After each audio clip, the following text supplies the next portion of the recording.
Oggi vi faccio vedere un avvio particolare, long tail caston a crochet. Long tail nel senso che c'è la codina lunga. Avete già sentito sicuramente parlare del long tail caston per la maglia ai ferri, ma esiste anche all'uncinetto. È proprio un modo di lavorare l'uncinetto e di fare questo caston. È un pochino diverso rispetto alla maglia, ovviamente, perché invece di caricare continuamente i punti li dobbiamo poi lavorare e voi sapete che l'avvio più usato da tutti è quello delle catenelle, ma ce ne sono davvero tanti di avvii all'uncinetto.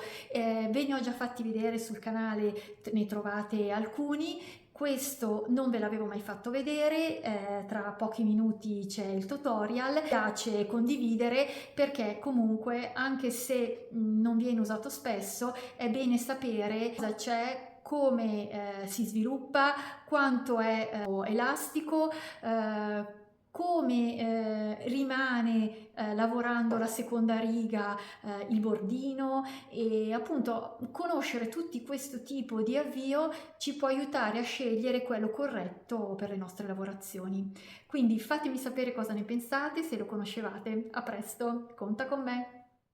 Long tail caston a crochet. Come abbiamo visto in diversi altri video, anche l'uncinetto ha degli avvii particolari.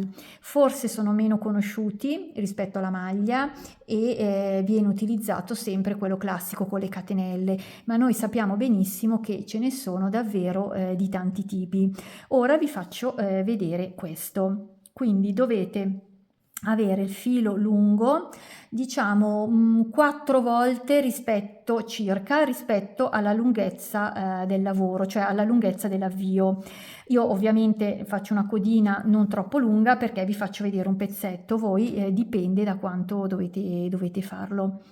Quindi teniamo in questo modo il filo, questa è quella della codina, e la teniamo di qua. Questo invece è il filo del gomitolo. Posizioniamo l'uncinetto così e facciamo il primo cappietto che ci serve. Dopodiché cominciamo pollice dal basso, entro, indice, prendo il filo sull'uncinetto, tiro e faccio l'avvio. Tenetelo un po' morbido perché se no ripetiamo pollice, indice, passo dentro, tiro, questo che ho sull'indice lo utilizzo per caricare il filo. Di nuovo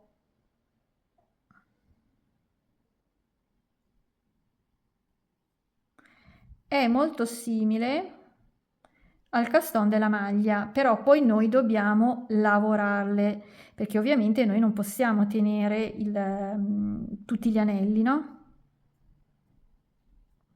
Andiamo avanti così, pollice da sotto, indice, carico filo, tiro, non tirate troppo e poi lo lavoro.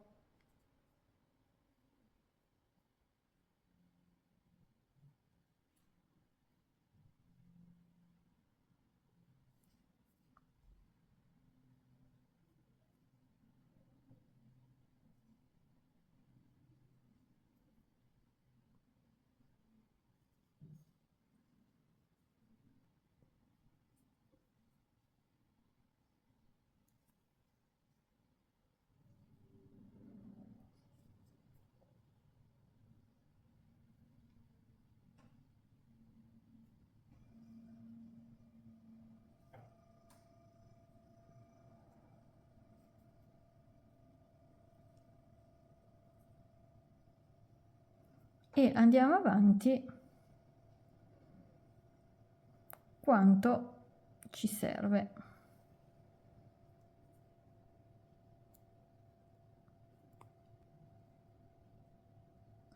Ed è un caston elastico.